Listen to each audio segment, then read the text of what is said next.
Hoje é dia 21, né, do mês 12, no Unisolar. Nós estamos no dia da preparação do nosso Shabat, na data correta, né? Nós não estamos adiantados um mês, nem estamos aguardando chegar o sábado papal para fazer o Shabat. Nós já estamos nele. Daqui a pouco, quando começar a escurecer, ao pôr do sol, entraremos em nosso Shabat dessa semana. Bom, eu não sei como é que vocês estão, eu sinceramente, eu estou assim bastante desligado, né, do restante do mundo, porque eu já observei que não adianta, né, a gente ficar preocupado com os outros quando os outros não se preocupam com a gente. Então, lendo a palavra, nós vemos muito claro, né, que aquelas pessoas, né, que o Pai enviava para falar com o seu povo, para lhe dizer, né, que do jeito que eles estavam indo, eles iriam sucumbir, eles iriam cair em castigos, etc, etc, né? Nós podemos notar que praticamente todos foram mortos, né?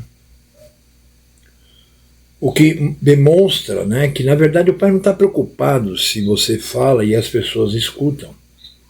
O Pai não está preocupado se você fala e as pessoas entendem. Na verdade, ele se utiliza da sua própria palavra para demonstrar os que serão culpados. Porque os que se colocam numa posição diferente daquela que está colocada nas Escrituras, esses estão errados. E é claro, né, como eu já disse várias vezes, as pessoas não gostam de saber a verdade. As pessoas não gostam. Sabe? Por quê? Porque elas não estão se dizendo cristãs ou judaizantes ou budistas, ou seja qual for, né, a religião, pelo motivo correto.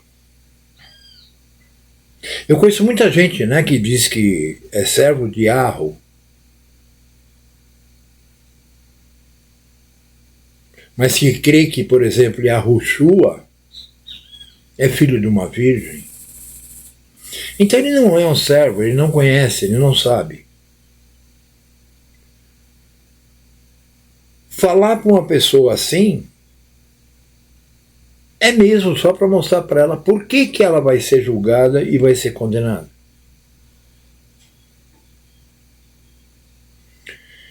E é o que o Pai fazia, né? A gente observa, por exemplo, né, aquele livrinho de Jonas, onde o Pai o mandou a Nínive, né, para dizer para o povo lá que eles iriam perecer todos por causa das iniquidades que eles praticavam. E virou para Jonas e falou, vai lá e você diz para o rei que o povo todo vai perecer por causa do que vocês estão praticando aqui em Nínive.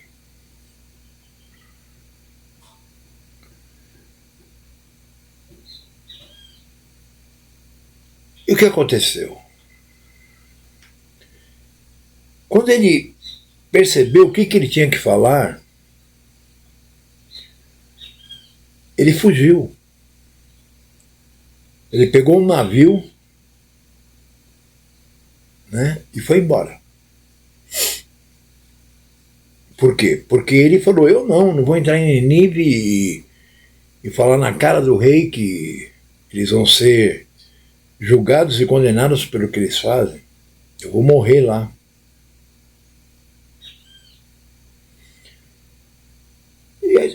Todo mundo deve conhecer essa história, né? Quer dizer, que na verdade é uma história com H, né? que aí ele foi, de repente começou uma tempestade, o navio quase afundando, e ele se tocou que aquilo estava ocorrendo por sua causa, e ele disse aos homens que ia se atirar ao mar para que os outros não perecessem junto com ele. E nesse momento em que ele se atira no mar, ele é engolido, né, por uma grande, eu creio que baleia, né?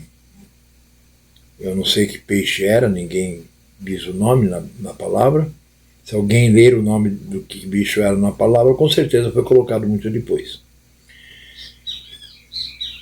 E ele ficou ali, então, 3 dias e 3 noites no estômago desse peixe. Quando então ele foi, vamos dizer, cuspido ou vomitado pelo peixe numa praia.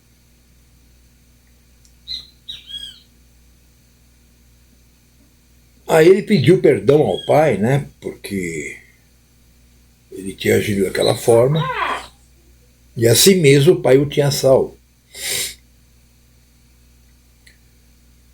E ele vai até Nínive e diz ao rei, e tanto ele como a família dele, como todo o povo, e se continuasse como estavam, se não se arrependessem, iriam ser destruídos.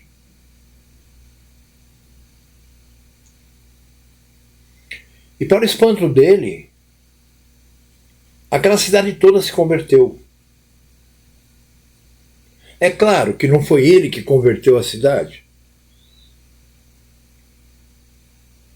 mas o pai fez com que todos entendessem do que ele estava falando.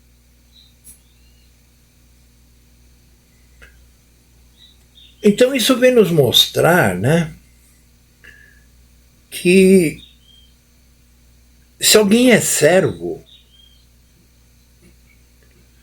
ele não pode, ele não é nem não pode, porque poder ninguém pode nada, se o pai não permitir, né? Mas ele, né, com esse fato narrado na Bíblia, a gente vê que não podemos ser covardes.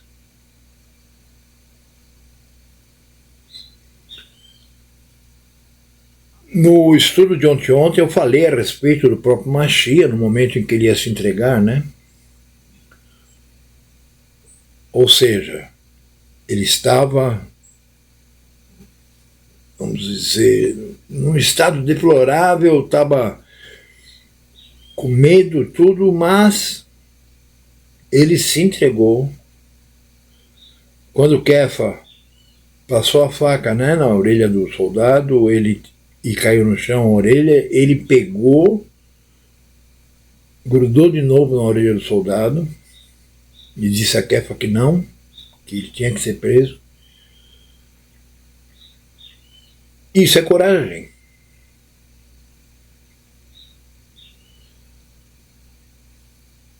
Por exemplo, tem gente aí que mete o pau em David porque diz que ele adulterou, matou, cometeu assassinato, fez isso, fez aquilo, fez aquilo. Certo? Ele fez mesmo. Mas nós temos que ver que mesmo depois de tudo isso, o próprio Arro diz que ele era o homem que andava conforme o coração de Hu. No final ele tem que fugir, porque o próprio filho dele volta, né, e toma Jerusalém. Ele tem que fugir, ele, as esposas, os filhos e os outros filhos, né, e inclusive o povo, né. Tanto que eles cobrem a cabeça, né, porque eles estavam envergonhados. Que é o que eu sempre digo, né, esse povinho que vai orar ou vai querer se reunir aí no Shabá católico, que usa quipazinho, que usa talit sobre a cabeça, isso é sinal de vergonha. Isso está na palavra. Isso não é um sinal, sabe, de você estar obedecendo a lei do Pai. Não, você é um sinal que você cometeu algum engano. É um sinal que você está com vergonha do Pai. Eles, é claro que não fazem isso por isso, né? Porque na verdade o problema deles é falta de conhecimento mesmo. Mas porque o Pai assim os entregou, né? Para que a tribo de Efraim pudesse trazer de volta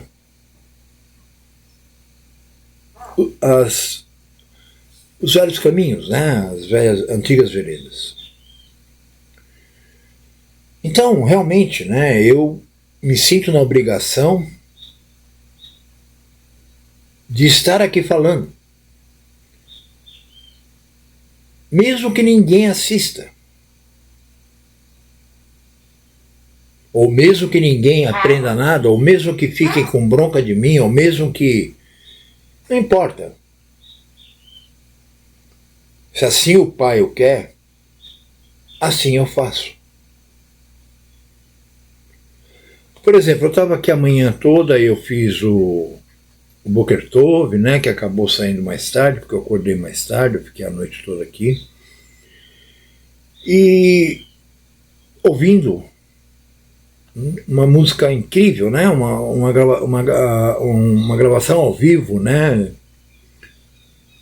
em HD, muito bem feito, de uma banda que eu curtia no começo dos anos 70, que eu pensei que tinha até se desfeito, né, que é o Kansas, gravado em 2002. E para mim, em 75, por aí, já tinham se desfeito. Não, eles estão lá vivos, até 2002 pelo menos, e tocando e cantando maravilhosamente bem, como eles faziam nos anos 70. E eu pus aqui, né, o vídeo, fui enviando, né, pelo telefone os Boker Tov e tal, e fui assistindo o vídeo, escutando o som, muito bom o show. Aí terminei de ver o show, levantei, já tinha terminado também de postar, fui até a cozinha, ver como que estavam as irmãs, peguei um pedaço de pão,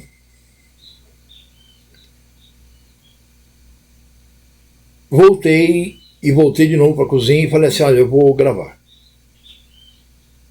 A Liane ainda falou assim, sobre o que você vai gravar? Eu falei, não sei.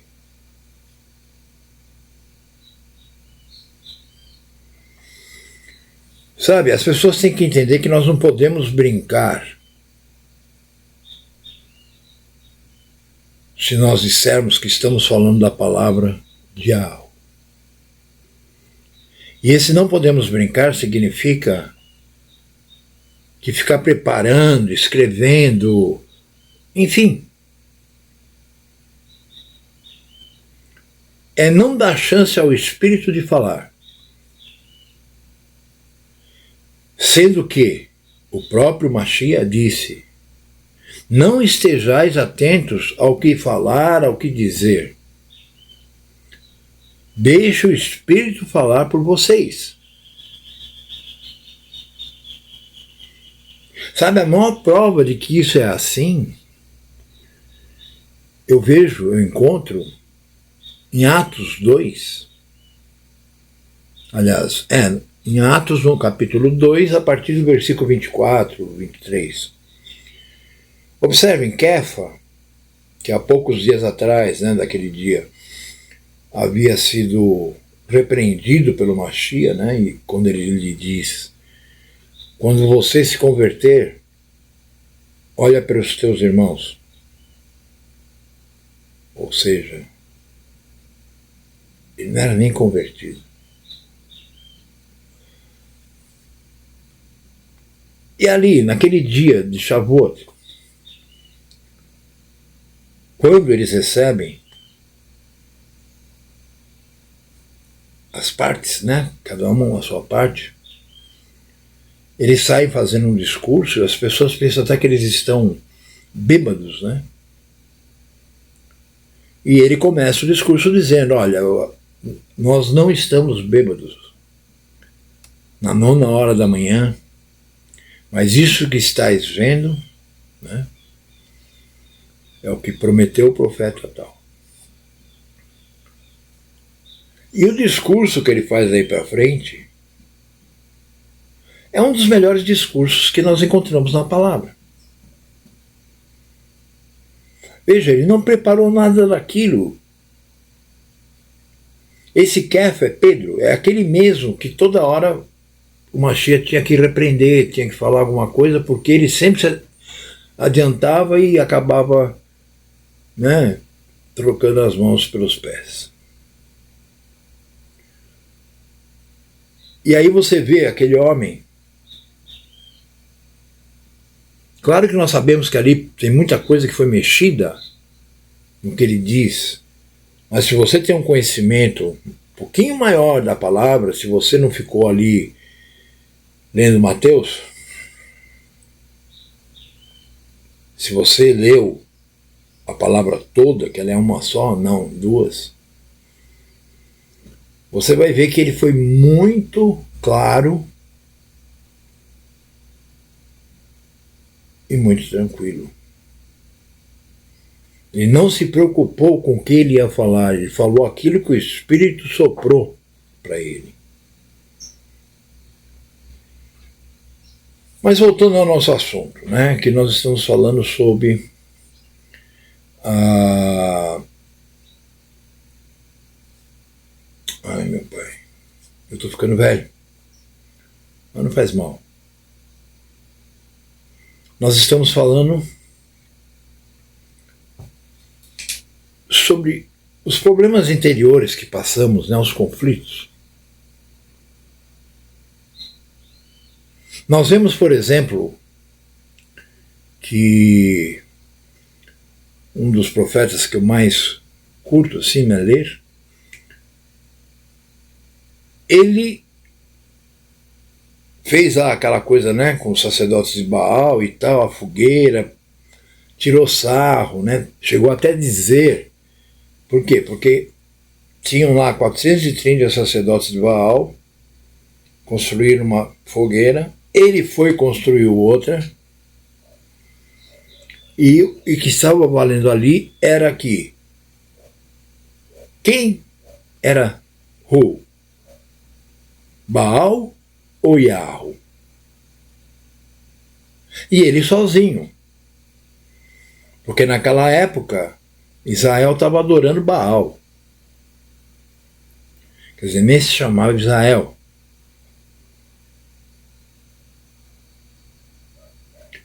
Então o que acontece?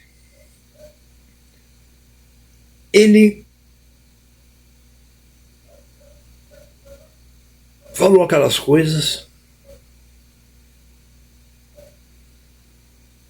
perfeitas. Já no caso do outro profeta, fez aquela aposta, né, com relação a qual dos deuses, né, os dos que seguiam a Baal, ou ele que seguia ao único Hu, Yahu, iria acender a fogueira. Ele passou a manhã inteira esperando aqueles 430 sacerdotes orarem, implorarem, chorarem, fizeram de tudo que possível, né? Para que Baal pusesse fogo na fogueira. E ele foi tirando sarro, né? Eliahu falava assim para eles: será que o seu Deus foi para o banheiro, está no banheiro e não está percebendo o que está acontecendo aqui? Aí a gente aprende também, né, que o verdadeiro servo, ele tira sarro mesmo de quem está errado. Porque se a pessoa não se toca, vai se tocar ouvindo? Não.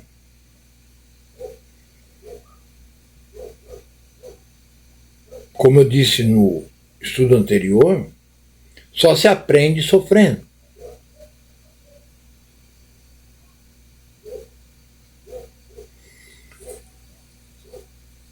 E ele tirou uma sarro, foi tirando sarro, aí quando passou do meio-dia, né, aquele sol quente e tudo, ele pegou e chamou umas pessoas que estavam ali próximo dele, pediu para cavar em volta da fogueira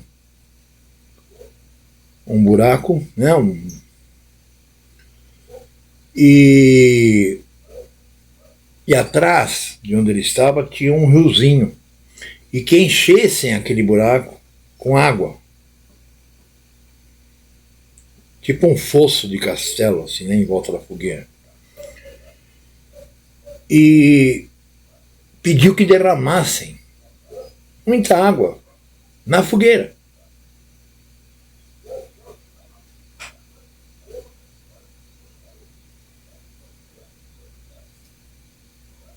E ele então conversou com o pai e pediu que pusesse fogo ali. E foi tão forte o fogo que ele quase foi queimado. A água que passava atrás, no riozinho, secou.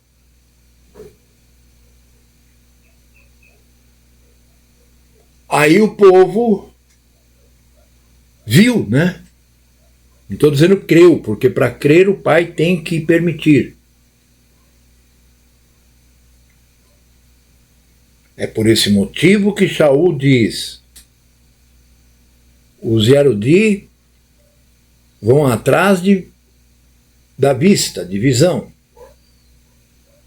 Eu ando pela fé. Porque você ir pela visão não te leva a lugar nenhum. Porque no fim você vai perceber que aquilo que você estava seguindo pela visão era nada mais, nada menos do que um embuste. Então, nesse momento, é claro, o povo se exaltou, né? Caíram de joelhos ao chão, louvaram a Yahweh, claro. E aí Eliarro pediu que levassem até uma beirada de um rio que passava mais abaixo e que lhe desse uma espada. E ali ele cortou a cabeça de cada um desses sacerdotes. Observem que incrível, né? Para a gente ver que realmente o pai estava por detrás disso tudo. Se você pegar uma espada e você cortar a cabeça de uma pessoa ou duas, você vai ter que afiá-la. Mas ali não diz que ele teve que afiar nada. Ali diz que ele foi matando um atrás do outro, 430. Porque aqueles que tiram o povo do caminho, aqueles que ensinam a mentira, tem que ser cortada a cabeça, tem que ser queimados, tem que ser mortos. Porque eles não estão contra as pessoas que eles estão iludindo. Eles estão indo contra o próprio Criador. É a mesma coisa do que se você sabe que tem que fazer X coisa e você não faz, você está infringindo uma lei do Criador. Sabe, não adianta você fazer uma cagada e depois você vir falar comigo. Ah, porque não sei o que e tal. Veja, eu sou um reles mortal que está aqui lutando para não cair, crendo sempre em Yahweh, né? Me ajudando, me auxiliando, me segurando. O que eu posso fazer se você está caindo? Nada. Então observem, o próprio Eliarro, após isso, né, existia lá a esposa do rei, né, que era a rainha Jezabel. Vocês já devem ter ouvido falar, pelo menos ouvido falar nesse nome, né, Jezabel. Então ela era muito má, ela não era hebreia, ou seja, ela não fazia parte do povo, ela era de outra nação. E quando ela vê aquilo, né, ela manda mensageiros avisarem a Eliarro que da forma que ele tinha acabado com os 430 sacerdotes dela, ela iria acabar com ele. É claro, né, meus irmãos, sabe, nós falamos no de ontem, que Hamashia entrou num estado, né, de depressão, de estresse, que saía até sangue junto com o suor. Eliarro também chegou no ponto em que ele não estava mais suportando, né, porque o pai dava ordem a ele, ele ia lá e fazia, e cada dia ele estava mais perseguido, cada dia ele estava se sentindo mais cansado, mais velho, mais surdo, né? Porque não é porque a gente é servo que a gente não envelhece, que a gente não se cansa, que a gente não tem medo.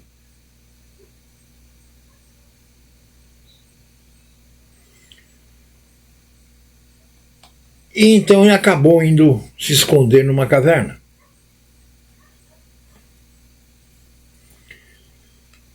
Ali também tem uma lição muito incrível, né? Porque a gente sempre que ouve falar de Arro, né, o rei dos exércitos, a gente ouve falar ele derrubando o muro de Jericó, a gente ouve ele falar, sabe, abrindo o mar vermelho, né? Enfim, a gente sempre escuta coisas assim fenomenais.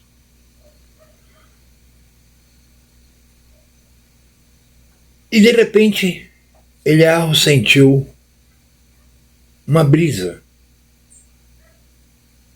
Não um vento forte, nem um vento. Uma brisa.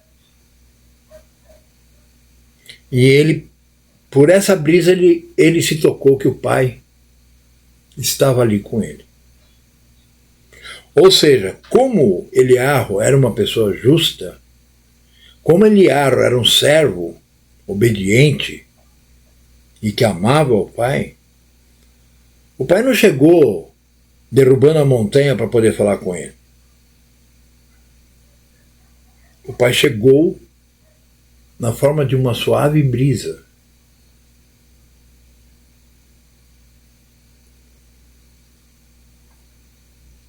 E ele disse, não quero mais, sabe, estão querendo me matar, todo mundo, onde eu for, né?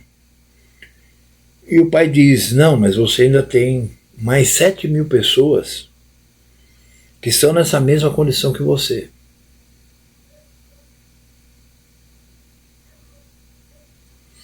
Então veja, aí Eliarro passou por um conflito muito forte que o levou à caverna.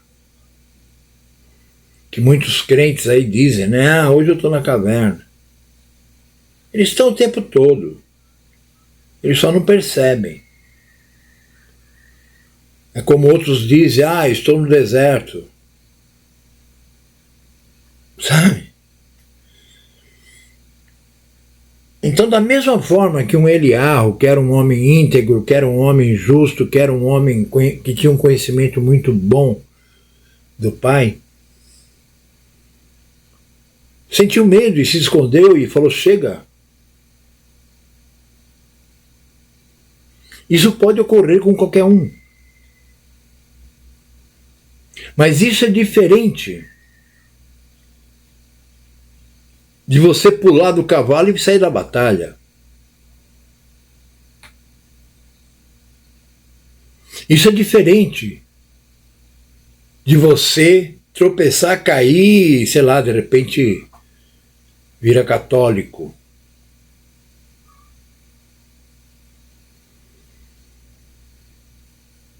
Então, observe que conflitos internos podem fazer as pessoas agirem de formas que a gente pensa até que é inadequada, né?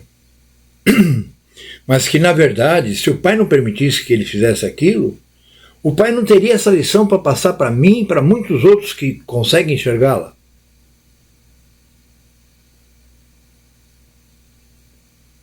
Então, na verdade, tudo isso serve como testemunho para que a gente se firme, para que a gente, sabe, passe a ser uma pessoa que realmente está no mundo, mas não faz parte dele.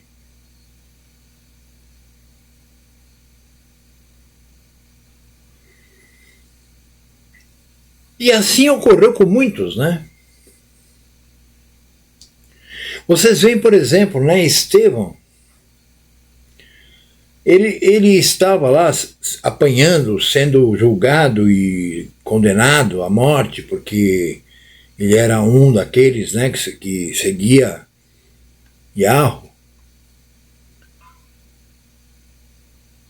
Aí quando tiraram, eles estavam dentro de uma barraca, né, uma coisa assim. Quando o tiraram de lá para matarem, ele olhou para o céu, viu o céu se abrir, e ele viu então, e viu o nosso Mashiach, sentado à sua direita. Ele estava indo ser morto. E quando ele viu aquilo, ele falou para os guardas todos: olha, o céu se abriu e estou vendo o Pai assentado em seu trono e ao lado o Mashiach.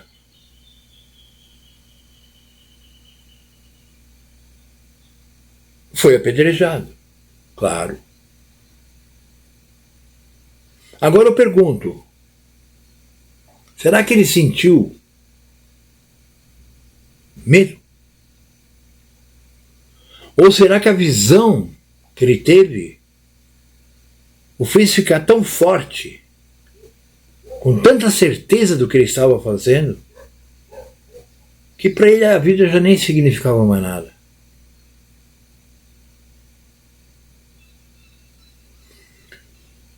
Percebe, meus irmãos? Então, existem conflitos internos que as pessoas passam, que eu passo, que minha esposa passa, que todo mundo passa, seja servo ou não. A diferença é que o servo, por ele ter recebido do Pai a fé, ter recebido do Pai o discernimento, ter recebido do Pai o conhecimento, ele chega até o ponto em que, na verdade, se ele vai ficar vivo ou morto, está em segundo lugar, ou terceiro, ou quarto, ou quinto. O principal é que a sua certeza, por intermédio do Espírito de Yahweh, vai crescendo tanto dentro de você, a certeza de que Yahweh é real, de que o que ele diz é verdade, que você então acaba por não temer mais nada. Então, eu peço apenas que vocês reflitam sobre essas palavras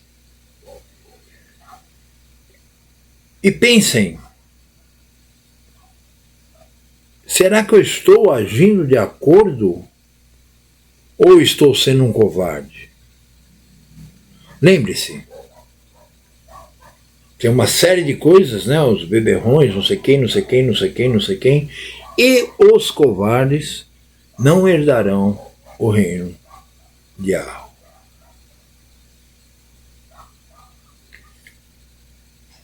Shabbat Shalom. Hoje ao pôr do sol entraremos nele, dia 21/12.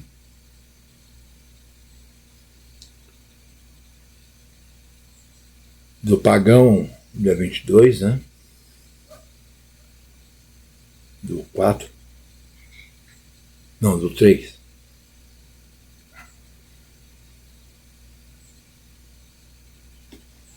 Eu ainda acredito que alguém possa despertar. Mas, na verdade, hoje eu acredito que a minha função é fazer com que as pessoas não venham depois dizer: ah, mas por que eu fui?